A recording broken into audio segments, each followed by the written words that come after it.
Eu sou Antônia Oliveira, quero agradecer a todas as mulheres que fazem parte do Instituto de Mulheres da Amazônia, o IMA, pelo convite, para compartilhar um pouco da minha história. Eu sou acriana, nasci nas barrancas do rio Iá, Sena Madureira, fui criada pela minha mãe e em nome dela, em nome da minha Antônia mãe, quero agradecer a todas as mulheres que criam seus filhos com sabedoria, com esforço, mulheres guerreiras, que deixam o seu legado na nossa história. Eu sou formada em História pela Universidade Federal do Acre, sempre estudei em escola pública, comecei meus estudos aos 9 anos e desde então não parei mais. Fiz também especialização e mestrado pela universidade. Em 1996, conheci Danilo de Sacre, a gente iniciou uma relação que perdura até hoje e temos 2 filhos lindos, né? João Gabriel Silva de Sá e Yara Luna. João Gabriel nasceu prematuro, teve uma infecção hospitalar muito forte e tem sequela de paralisia cerebral e é cadeirante. Em 1995, iniciei minha vida profissional no Centro de Direitos Humanos e Educação Popular. E esse período foi um período muito rico da minha vida. O CEDEP é uma entidade que já existe há 40 anos, tem uma atuação em várias áreas. E nos 10 anos que eu vivi lá, que eu trabalhei lá, eu tive a oportunidade de conviver com muitas mulheres maravilhosas, né?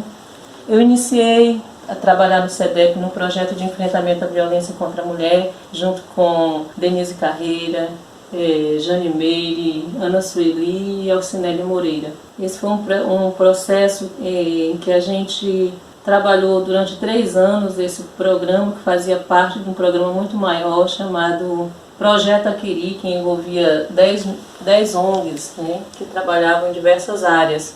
E esse momento, nesse período, o CEDEP estava dando continuidade a um trabalho de enfrentamento à violência contra a mulher que iniciou há tempos atrás. E a gente trabalhava com organizações comunitárias, com mulheres de diversas áreas. E o CEDEP, nesse período, além das organizações comunitárias, dos grupos de jovens, dos grupos de mulheres, dos agentes de saúde, fazia também formação na Delegacia da Mulher e também para policiais militares. Então, era um trabalho de educação popular, muito inspirado nos princípios de Paulo Freire, no sentido de ouvir a comunidade, de que a comunidade tinha conhecimento, a gente ia para conhecer as demandas, levar informação e construir também propostas de políticas públicas, né?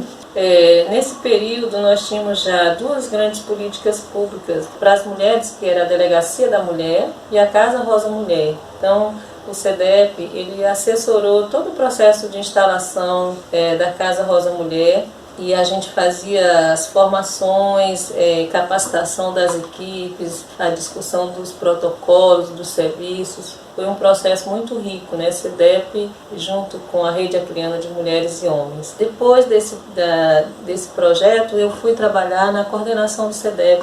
Foi um momento também de muito aprendizado, porque o CEDEP era uma entidade que atuava em várias áreas, né? Tinha programa de formação em direitos humanos, que trabalhava com lideranças comunitárias, tinha um programa de desenvolvimento comunitário que trabalhava em algumas comunidades de Rio Branco, né?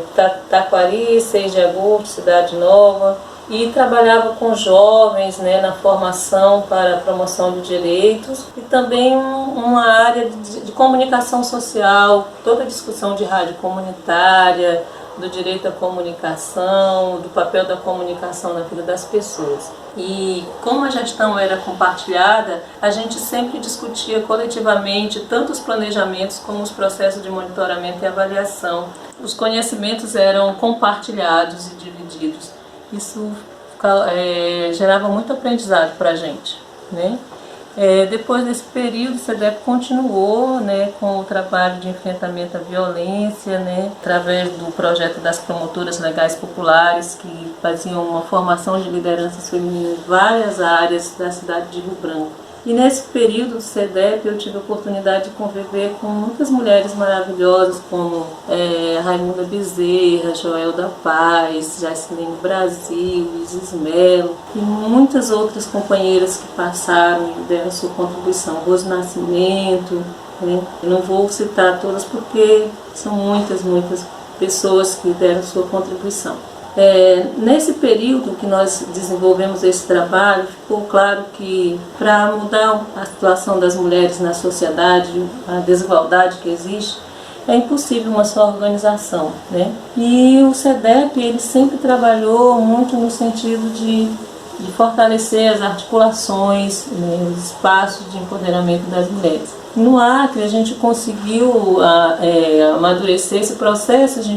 Em relação à questão do feminismo, do direito das mulheres, a gente tinha um espaço de articulação que era o Comitê 8 de Março, né, que as organizações se reuniam no período do 8 de março, para desenvolver algumas ações, né, era o show Boca de Mulher, eram seminários, eram encontros, eram atividades na praça, eram as vivências em que a gente refletia sobre o que é ser mulher, o que é ser homem, como que essas relações poderiam ser de equidade, de igualdade, né? E aí depois a gente viu que não bastava ser só no 8 de março, a gente avançou, nós criamos a Articulação de Mulheres do Acre, o Movimento de Mulheres da Amazônia, o MAMA. Então nós tínhamos a MACRE, nós tínhamos o MAMA e nós tínhamos... O MAMA era uma articulação a nível regional, Mulheres da Amazônia. Então todos os estados da Amazônia criavam suas articulações, se organizavam regionalmente. E depois a gente tinha também, a nível nacional, a Articulação de Mulheres Brasileiras. E tinha muitas outras articulações, articulações de mulheres negras, a gente tinha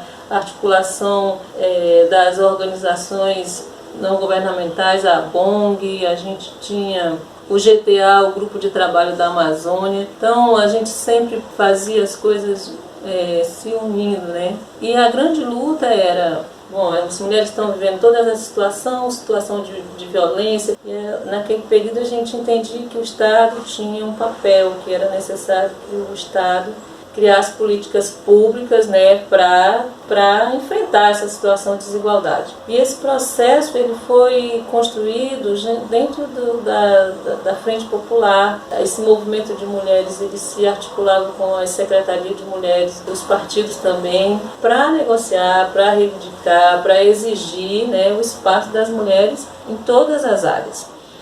Um segundo momento da minha vida, né, é o meu trabalho na gestão pública. Em 1999 eu passei no concurso público da prefeitura, iniciei o trabalho em sala de aula como professora do ensino fundamental. Em 2005 fui convidada pela Rosalie Scalabrin para fazer parte da equipe da Coordenadoria da Mulher. No governo da Frente Popular foi criada a Coordenadoria da Mulher e então fui trabalhar, né, em organismo de política para as mulheres, né. Foi um período muito rico da minha vida, né? Aqueles antigos sonhos que a gente tinha lá no movimento social, a gente começou a dar continuidade, né, às políticas públicas que algumas outras mulheres já vinham desenvolvendo, porque essa questão das políticas públicas, ela na gestão teve vários momentos, né? Foi criado o Departamento de Gênero, em que nós tivemos a Alcinélia Moreira, Mari Porto, Marisa Fontana, nós tínhamos a Casa Rosa Mulher, nós tínhamos a Filomena Emília como coordenadora, depois nós tivemos a Secretaria Adjunta da Mulher com a Mara Vidal e sua equipe, depois a Secretaria foi administrada pela Concita Maia, virou uma assessoria que nós tivemos uma equipe também muito reduzida, né? A Leide Aquino assumiu a assessoria. Então essas políticas para as mulheres, elas foram se desenvolvendo ao longo do tempo, né? No município, a Rosalie Scalabrin foi a primeira coordenadora da Coordenadoria Municipal da Mulher, e depois a Graça Lopes e por fim a Lidiane Cabral. Então essas políticas públicas, elas se pautavam muito na questão das reivindicações do movimento de mulheres através do plano de política para as mulheres. Assim, nós, ao longo dessa luta, nas articulações, a gente percebeu que não existia um único feminismo, existia vários feminismos. Então a gente tinha o movimento das mulheres negras, a gente tinha o movimento das mulheres trabalhadoras sindicalizadas, a gente tinha o movimento das mulheres indígenas, e a gente se encontrava nos movimentos e nas questões das políticas públicas, né? Tínhamos muitas pautas. Acho que a grande conquista do movimento de mulheres foi conseguir colocar na agenda das discussões na sociedade as reivindicações das mulheres. E como não tínhamos condições, nem equipe, nem recurso para abranger todas as áreas que a gente queria, a gente focou no movimento de mulheres e também nas políticas públicas algumas áreas como prioridade, que era a questão do enfrentamento à violência contra a mulher. Surgiram alguns espaços, instrumentos, né, de enfrentamento, como a delegacia da Mulher do Acre, que foi a segunda delegacia do Brasil. Depois a gente teve a Casa Rosa Mulher, a Casa Abrigo Mãe da Mata, com ações para enfrentamento da violência. Outra área que também para a gente era muito prioritária era a questão da geração de renda, né? A gente percebia que não dava para enfrentar a violência, não dava para enfrentar a situação de desigualdade das mulheres de forma isolada, né? A questão da transversalidade era uma questão necessária. E nesse período a gente tinha o Ministério da Mulher, né? E o Conselho Nacional da Mulher, né?